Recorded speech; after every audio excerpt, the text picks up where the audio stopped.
Breaking news. Breaking news. Breaking news. Côte d'Ivoire, la crise alimentaire menace le business de la volaille. Merci de rester sur CNN. Breaking news. Breaking news. En forte hausse depuis quelques années, la production de la volaille fait face à une crise récurrente, un véritable péril qui plane ainsi sur l'activité. La ferme de Ahmed Koné est située à la lisière de Benjerville. Il vient de finir la tournée de ses enclos. Le sujet faisait déjà 171 grammes. À l'arrivée, il pesait 40 grammes. D'accord. Et l'aliment? Qu'est-ce que tu penses de l'aliment? Bon, on prend depuis le premier jour. Ok.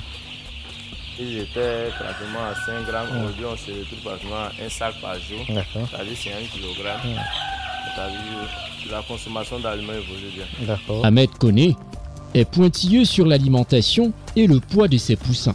En ce moment parce qu'il traverse des difficultés liées à la flambée des prix qui sont hors de portée pour la grande majorité d'agriculteurs. L'aliment, il est disponible, mais il est cher. Il est cher parce que le prix de tous les intrants ont flambé, que ce soit le maïs, que ce soit le soja, que ce soit tous les concentrés, les prémices, tout a flambé. On pouvait produire un poussin comme ça jusqu'à terme à tout au plus 1200, 1300 francs jusqu'à ce qu'il atteigne la maturité. Mais aujourd'hui, nous sommes dans une réalité où il faut débourser près de 1800. Sur le coup, cette conséquence entraîne directement la réduction de la production de la ferme. En plein temps, on doit remplir tous les bâtiments. Nous avons 4 bâtiments de 3000. Ça va faire 12 000. Avec la situation mondiale actuelle, c'est un peu compliqué. Pour l'instant, on arrive à produire 3000. Ahmed Koné reste serein. Avec sa gestion mesurée des aliments de ses poussins, la disponibilité des aliments pour l'élevage, le maïs, l'un des aliments essentiels dans la préparation des aliments. Le soja ou la farine de poisson sont hors de prix pour une grande majorité d'agriculteurs. Si nous comparons l'évolution des prix du maïs et du soja depuis environ 1 an et demi, nous sommes passés d'une moyenne de, je dirais, 100 à 135 francs pour le maïs à 300 à 320 francs. Pour le soja, nous sommes passés de pratiquement 300 francs à 430 francs. Donc vous voyez que les deux principaux intrants, donc qui sont le maïs et le soja, ont explosé. À côté de ces intrants, vous avez le son de blé qui représente, après ces deux matières premières, environ 10% d'incorporation dans l'aliment. Le son de blé est passé pratiquement de 100 à 140 francs.